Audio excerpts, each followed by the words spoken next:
আর এই এতটা রাস্তা উঠে আসলে এরকম ভাবে কিরকম লাগছে, ফিলিংসটা কিরকম? আমি তো খুব ভয় পাচ্ছিলাম যে ও পারবে কিনা আমাকে নিয়ে।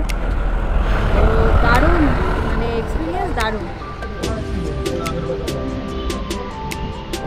তো দেখতে দেখতে পেশক টি গার্ডেন চলে এসেছি। এই হচ্ছে Lamahatta eco park. Good morning friends, তো আজকে আমরা আছি গ্যাংটকে। এখন একটু বাদে রেডি হয়ে ফ্রেশ হয়ে বেরিয়ে যাব লেপচা জগতের উদ্দেশ্যে। তো আজকে মোটামুটি 100 কিলোমিটার মতো রাইড আছে। তার আগে ইচ্ছা আছে গ্যাংটকের যে রোপওয়ে আছে সেখানে একটু ওঠার। তো দেখা যাক সেটা রাইডটা করতে পারি কিনা। তো আপাতত এখন ব্রেকফাস্ট করে বেরিয়ে যাব, সব লাগেজ গুছিয়ে বাইকে বেঁধে আমরা রওনা দেব লেপচা জগতের উদ্দেশ্যে। তো আমি কখনো আগে লেপচা জগৎ যাইনি মানে দার্জিলিং গেছি, সেই পথে ওই রুটটা দিয়ে গেছি, কিন্তু লেপচা জগতে গিয়ে কখনো নাইট স্টে করিনি। আজকে ইচ্ছে আছে সেটাই করার। তো দেখা যাক কতদূর কি করতে পারি। তো তোমরা আমাদের সাথে থাকো। এই যে তুমি এখনই গাড়ির চেন লুপ করে আসলাম, হাত মুখ ধুলাম। ওর জন্য তোমরা ভাবছো হয়তো যে আজকের মর্নিংটা ও কেন চালু করলো। তো আমি ওকে বললাম তুমি আজকে মর্নিংটা চালু করো, আজকে এখান থেকে বেরিয়ে যাবো। তো আপাতত খাবার দিয়ে গেছে, খাওয়া দাওয়া করে একবার মোটর ব্লগিং সেট হবে, তোমার সাথে কথা হবে। Good morning from Sikkim. আজ আমাদের সিকিম ভ্রমণ শেষ। 4 দিন ঠিক না, 3.5 দিন আমরা এখানে ছিলাম। কি ঘুরলাম সেটা তো তোমরা দেখেছো। গতকাল রাত্রে নাতুলা থেকে যখন ফিরেছি, তারপরে কাক স্নান হয়ে গেছিলো বলে আর সেরকম কিছুভাবে ভিডিওটা করা হয়নি। তো যাই হোক, মোটামুটি কালকে রাতে ঘুমিয়ে পড়েছি 9:30টার মধ্যে। তো এখন যাচ্ছি হচ্ছে নিচের দিকে। তো কোথায় যাব সেটা তো একটু আগে তোমাদের বলেছি। তো ওখানে যদি জায়গা না পাই বা আমাদের বাজেটে যদি কোনো রুম সেরকম না পাই, তাহলে আমি আর একটু আগেই চলে যাব হয়তো। তো দেখা যাক, সেটা তো যখন যাব তখন বুঝতে পারবো। তো আপাতত যাচ্ছি রোপওয়েটা প্রথম দিন যাওয়া হয়নি, তাই আজকে রোপওয়েটা চলে যাব। তো চলো দেখতে থাকো, যেতে থাকি, যেতে যেতে আগেই যাব এবং তোমাদের সাথে কথাও বলবো। তো চলো রোপওয়েতে ঢুকি, তারপর ওখান থেকে তোমাদের সাথে আবার কথা হবে।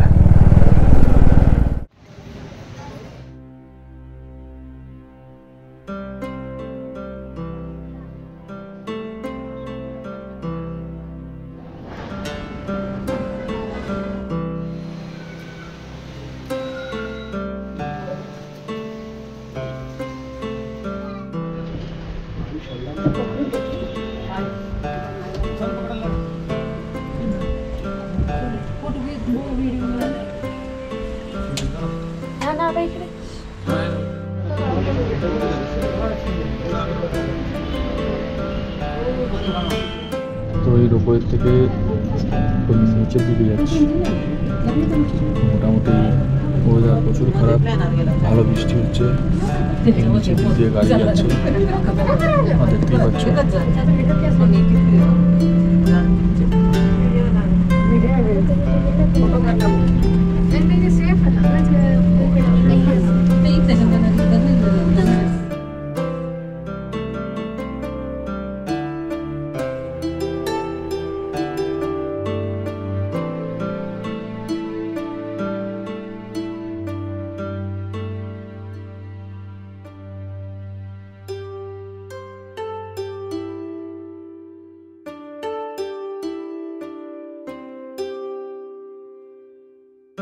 তো একটা ভালো জায়গায় দাঁড়িয়েছি সিংতাম থেকে বেরিয়ে।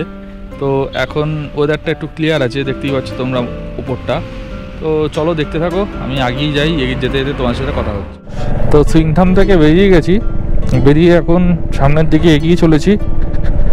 আর এত সুন্দর একটা ভিউ তোমরা দেখতে পাচ্ছ, ডান দিক দিয়ে তিস্তা বয়ে চলেছে, আর আমরা আগিয়ে চলেছি লেপচা জগতের দিকে। লেপচাতে কোথায় থাকবো না থাকবো এখনও আমরা কোনো কিছু ডিসিশন নিইনি। তো যেতে থাকি। এখান থেকে লেপচা 70 কিলোমিটার দেখাচ্ছে, 2 ঘন্টা 15 মিনিট, খুব বেশি ডিস্টেন্স নয়। তো আগেই যাই, যেতে যেতে তোমার সাথে কথা তো হচ্ছেই। আর এই একটা সুন্দর মেঘের খেলা, আর মেঘের কথা বলে লাভ নেই। যবে থেকে সিকিম ঢুকেছি বৃষ্টি বৃষ্টি আর বৃষ্টি, সেটা তো তোমরা দেখেছো। আর একটু আগে আমি যখন উপর থেকে নামলাম তখনও বৃষ্টি হচ্ছিল। তোমরা তো রোপওয়ের ভিডিওটা দেখলেই, তোমাদের বললাম। তো কিছু করার নেই, তো চলো দেখতে থাকো। তো দেখতে দেখতে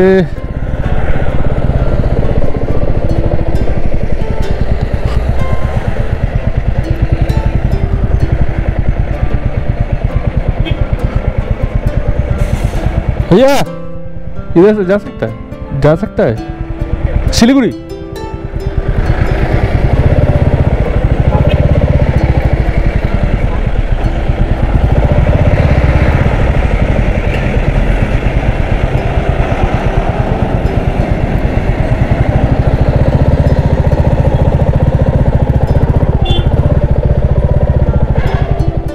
तो देखते देखते এই ব্রিজটা পার করলেই মোটামুটি রংপুর বর্ডারটা পার হয়ে যাব। উপরের ভিউটা তোমরা দেখতেই পাচ্ছ, এত সুন্দর চারিদিকের ভিউ। এর আগেও আমি গেছি এখান থেকে, মানে এখান থেকে বলতে এই রাস্তাটা দিয়ে এর আগের বার ইন দ্য সেন্স যাওয়ার সময় এই সিকিম রাইডটায় যখন গেছিলাম তখন এই রাস্তা দিয়েই গেছিলাম, আর যাচ্ছিও এই রাস্তা দিয়ে। তো এতটাই ভালো লাগছে রাস্তাটা, তোমাদের কাছে শেয়ার না করে থাকতে পারলাম না। বিশেষ করে এই ব্রিজটার চারিদিকের অ্যাটমসফিয়ারটা খুব সুন্দর, চারিদিকেই আর কি পাহাড়ে ভর্তি। শীতকালে বেশ ঠান্ডা থাকবে এই জায়গাটা।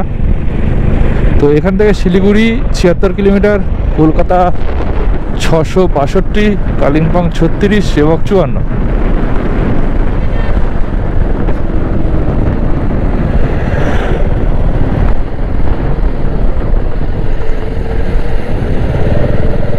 তো চলো দেখতে থাকো, এগিয়ে যাই। যেতে যেতে তোমার সাথে কথা হবে। যাওয়ার পথের ডান দিকের এই কি বলবো তিস্তার যে ভিউ, খুব সুন্দর ভিউ। ডান দিক দিয়ে তিস্তা বয়ে চলেছে, পাশ থেকে রাস্তা, উপর দিকে মেঘ জমে আছে, এক কথা অসাধারণ। তো সেটাই তোমাদের সাথে শেয়ার করলাম, কেমন লাগলো অবশ্যই জানাবে। তো চলো দেখতে থাকো, এগিয়ে যাই। রাস্তার কাজ হচ্ছে তাই দাঁড়িয়ে রয়েছি, ওদিকের গাড়িগুলো আসবে, তারপরে এই কাদা রাস্তা দিয়ে ওপারে যেতে হবে। পিছনেও গাড়ি রয়েছে, এই যে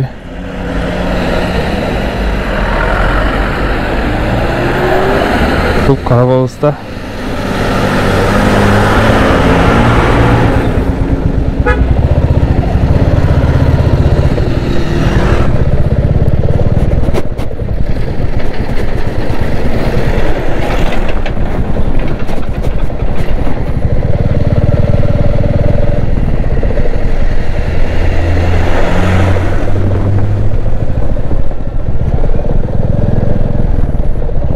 এমনিতে কাদা মাটি, তার মধ্যে বৃষ্টি হয়ে আরও ম্যাচাকার হয়ে গেছিলো। তো চলো দেখতে থাকো। এখনও 48 কিলোমিটার আমাদের লেপচা জগৎ বাকি আছে, তো এগিয়ে যেতে থাকি। অনেকটাই রাস্তা এখনও। খিদে খিদে পাচ্ছে, কোথায় কি খাবো সেটা এখন ভাবছি। তো ঠিক আছে, যেখানে খাবো সেটা তো তোমাদের জানাবোই। তো মনে হচ্ছে তিস্তার জলটা একটুখানি পিক আপ দিয়েছে, কারণ হচ্ছে বৃষ্টি হয়েছে, ওপর থেকে সব বৃষ্টিটা নেমে আসছে, তো তাই আর কি এই ব্যাপার। তো চলো দেখতে থাকো। তো বন্ধুরা দেখতে দেখতে চলে এসেছি তিস্তা ব্রিজ। ডান দিকে আমার তিস্তা ব্রিজ। এখানে আর দাঁড়াবো না এখন, কারণ এর আগের দিন ছবি টবি তুলেছিলাম। ওই নিচের রাস্তাটা আবার ধরবো, ধরে ওদিকে চলে যাব পেশক হয়ে, লামাহাটার দিকের রাস্তা ধরবো।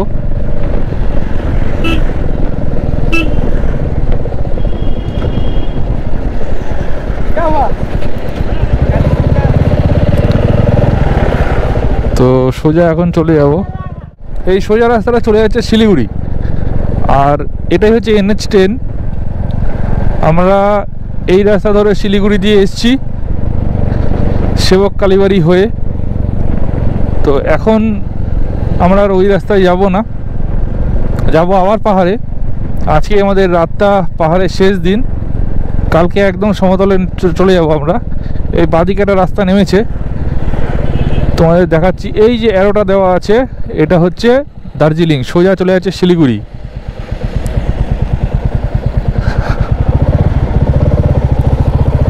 তো তিস্তাটা অনেকটা কাছে চলে এসছে।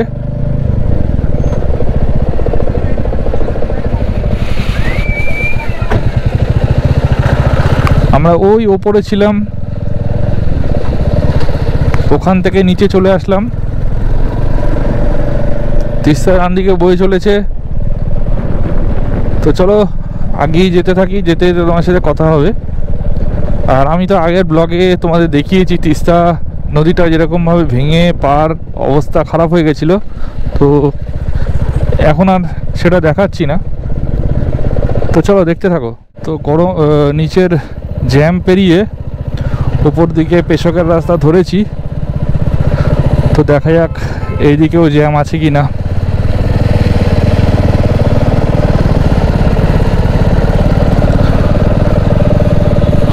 পেশকের এই রাস্তায় আমি 4 বার চলে আসলাম।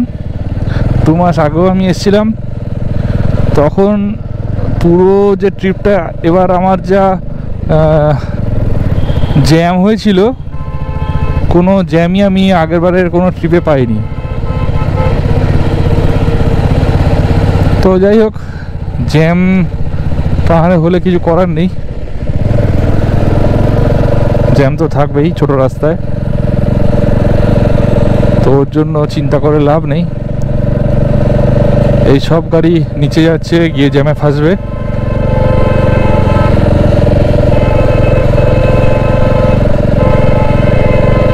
তো চলো দেখতে থাকো, এগিয়ে যাই। এগিয়ে যেতে যেতে কথা হবে তোমাদের সাথে পেশক টি গার্ডেনে। পেশক টি গার্ডেন বা যেটাকে বলে হচ্ছে লাভার্স পয়েন্ট।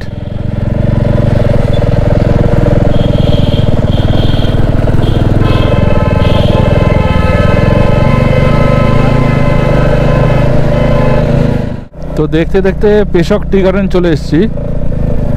এই সামনেটা যে এই টি গার্ডেনগুলো দেখছেন বা দেখছো যারা, তাদের উদ্দেশ্য বলা যে এটা হচ্ছে পেশক টি গার্ডেন। ওই সামনেই লেখা আছে পেশক টি কুসুম উদ্যোগ লিমিটেড।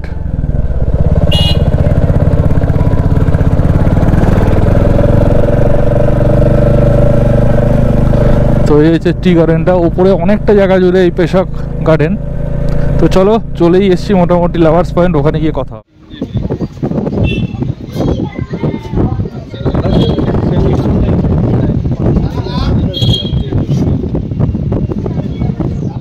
এই হচ্ছে মোমো চালু করলাম খাওয়া। তো দ্বিতীয় আর কি মোমো খাবে, এই হচ্ছে আপাতত মোমো ওরও নেওয়া হয়েছে। আপাতত মোমোটা খাই, খেয়ে তারপর যদি আবারও কিছু মনে হয় যে খাবো তাহলে সেটাও দেখাবো তোমাদের। এখন আছি হচ্ছে লাভার্স পয়েন্ট, এখান থেকে আর বেশি কিলোমিটার নেই। তো চলো দেখতে থাকো, খেতে থাকি। এই হলো ম্যাগি খাচ্ছি। তো মোমো খাওয়ার পরে পেটটা ভরেনি, তাই এবার ম্যাগি খাচ্ছি, দ্বিতীয় তাই খাচ্ছি। তো আপাতত এটা খাওয়া হলে বেরিয়ে যাবো এখান থেকে। তো আর সেরকম কোথাও দাঁড়ানোর ব্যাপার নেই। তো চলো দেখতে থাকো কোথায় যাই, মানে কোথায় যাই বলতে কোন রাস্তা দিয়ে যাচ্ছি। রাস্তার ভিউ তো অবভিয়াসলি ভালো, আর যাবো হচ্ছে লামাহাটার ওপর দিয়ে, সেটাও দেখাবো তোমাদের। তো চলো খেয়ে নিই বেরিয়ে যাই, চলো দেখতে থাকো। তো এখন পেশক হয়ে ওপরে উঠেছিলাম লাভার্স পয়েন্টে। তো কী খেলাম সেটা তো তোমরা দেখতেই পেলে। এখন সোজা বেরিয়ে যাবো লামাটা হয়ে লেপচার দিকে, ঘুম স্টেশনের পাশ দিয়ে রাস্তাটা ঢুকে যাবো আমি। তো চলো দেখতে থাকো। দেখতে এই হচ্ছে লামাহাটা ইকো পার্ক। পার্কটা যদি আরেকটু আগে, তো এটা হচ্ছে Lamahatta.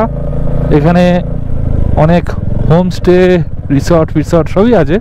Resort in the sense Darjeeling বলি, গোয়া বা দীঘার যে রিসর্ট সেই রিসর্ট নয়, এটা হচ্ছে নর্মালি ভালো লাগা, মানে ভালো রুম সেই রকম আর কি রিসর্ট।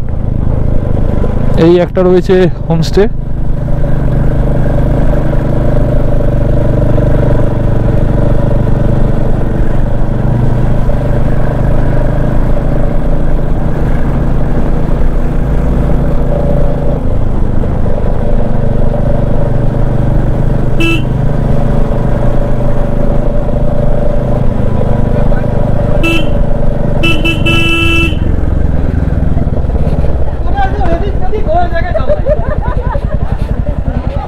হ্যাঁ, এই হচ্ছে এখান থেকে হচ্ছে ঢুকে উপরের দিকে যাওয়া যায়। এটা হচ্ছে আমাদের সেই লামাহাটা ইকো পার্ক। ইকো পার্কে এটা হচ্ছে টিকিট কাউন্টার। কত করে টিকিট এটা লেখা নেই, তবে সম্ভবত আমি কেটেছিলাম 30 টাকা, সম্ভবত কেটেছিলাম।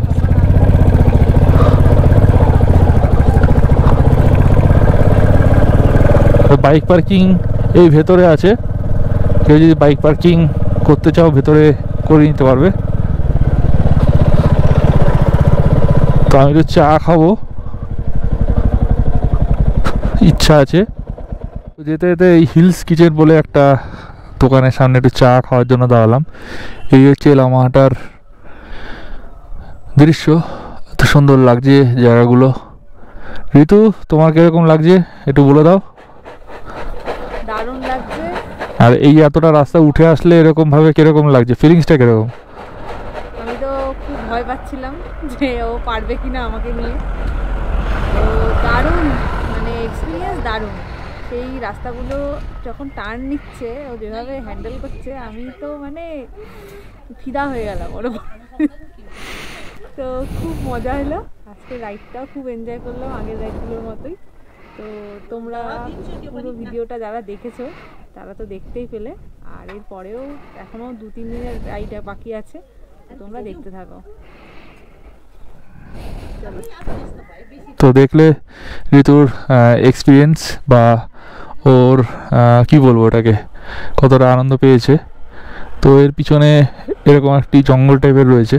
তো খুঁজতে এই হোমস্টে আমরা থাকবো, কাঞ্চনজঙ্ঘা ভিউ হোমস্টে। তো তোমাদের সব বলে দেবো যে এখানে কীভাবে আসতে হবে না আসতে হবে। তো আপাতত এইটুকুই আপডেট, ভেতরে ঢুকি, তারপর তোমার সাথে কথা হবে। তো বন্ধুরা, তোমরা তো দেখলে আমরা কোন হোটেলে এসে উঠলাম। হোটেল না, এটা হচ্ছে হোমস্টে। তো হোমস্টেতে হচ্ছে রাত্রেবেলা ডিনার দিয়ে দিয়েছে বলতে আমি বলেছিলাম যে 9:30-10টার সময় দিতে। তো ওরা বললো যে 9:30-10টায় হবে না, 8টা 8:30টার মধ্যে খেতে হবে। তা আমি বললাম যে তাহলে যদি রুমে দিয়ে দাও, আমরা যদি পরে খেয়ে নিই তাহলে তো একটু ভালো হয়। তো যাই হোক, 9টার সময় সেটা দিয়ে গেছে। তো কি খাবার দিয়েছে সেটা তোমায় দেখাচ্ছি। তো এখানে দিয়েছে হচ্ছে ঢেঁড়স আলু একটা ভাজা টাইপের। এখানে দিয়েছে হচ্ছে ডাল, ভাত। ভালোই হয়েছে ভাতটার গন্ধটা খুব সুন্দর। আর এই সেখানে চিকেন, চিরপরিচিত চিকেন, বেশ ভালোই লাগছে। আর পাঁপড় ভাজা দিয়েছে ওখানে। তো মোটামুটি এইটাই হচ্ছে রাত্রেবেলার ডিনার। তো এই ডিনারটা করে আপাতত ঘুমের দেশে চলে যাব, কারণ কালকে বেরিয়ে যাব রায়গঞ্জ পৌঁছে যাব। মোটামুটি এখান থেকে 2-250 কিলোমিটার মতো রাইড আছে। তো যাবো হচ্ছে মিরিক হয়ে নামবো। তো লেপচা তো যাওয়ার কথা ছিল, লেপচা গেলাম না, এখানে ভালো হোমস্টে পেয়ে গেলাম আর ভিউটাও ভালো। তো ভিউটা তোমাদের সকালবেলা ভালো করে দেখাবো। আজকে আর সেরকম দেখালাম না, কারণ হচ্ছে অন্ধকার হয়ে এসেছিলো। আর আজকে ভিডিওটা এখানেই এন্ড করছি, কারণ এখন খাওয়া দাওয়া করবো, করে তাড়াতাড়ি ঘুমিয়ে পড়বো। সকালবেলা একটু তাড়াতাড়ি উঠে ভিউটাকে এনজয় করব। আর ইচ্ছা আছে পাশেই হচ্ছে লামাটা ইকো পার্কটা, তো সেখানে যাব একটুখানি দেখে তারপর হচ্ছে লাগেজ প্যাক করে চলে যাব। তো আপাতত ভিডিওটা এখানেই এন্ড করলাম। চলো, গুড নাইট, টাটা।